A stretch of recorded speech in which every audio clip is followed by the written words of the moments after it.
My ancestors were here. They lived in Freedman's Village, and after that, they settled in the area of Arlington, adjacent to the Arlington Cemetery. The street that I lived on was not paved. We moved here in this church in 1945. We are 155 years old. From 1866 to the present, we've been Mount Zion, but not at this site. We were still in segregated schools. But all through that, the NAACP and the church, as parents, I guess we got frustrated with some of the county government's attitudes and rules. We had meetings and we would,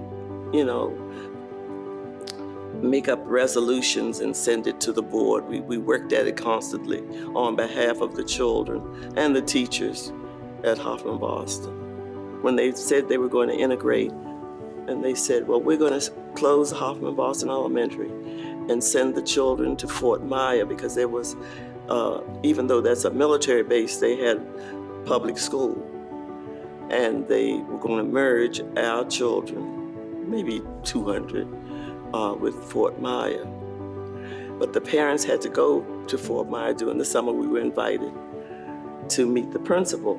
And he told us, well, there's a quota, and I have a number of Black students, and I don't need any more.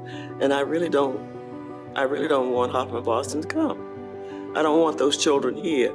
And it was a group of parents, about 10 of us, and we were so upset. And I was in tears, and I told him, well, if you would tell me this today, I don't want my children to come here because you won't know how to treat them. And so we protested and wrote to the board, the school board, and said we didn't want to move. So they said, okay, you can stay at HB, for however long. But what they did, they took away our school nurse. They took away the gym teacher, little things, some supplies, but we stayed there another maybe 5 years.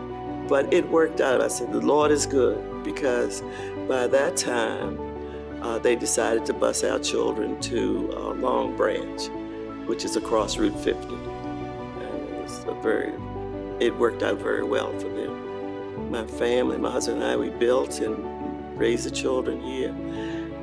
I haven't ever lived anywhere else in a long length of time. There have been a lot of changes. There's still more improvements, I know, too, that will come. But it's been amazing to see the changes.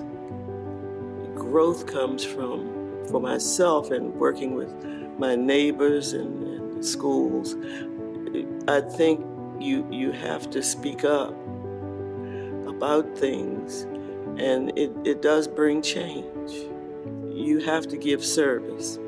None of us we don't do anything by ourselves. We've always had help. And like I said, for myself, I wouldn't have accomplished whatever I've done without the help of the church and my husband and other people. And the young people, I think it's great that they're taking a stance and that they continue to work. They may not get the answer in a day or so, but it'll all work out.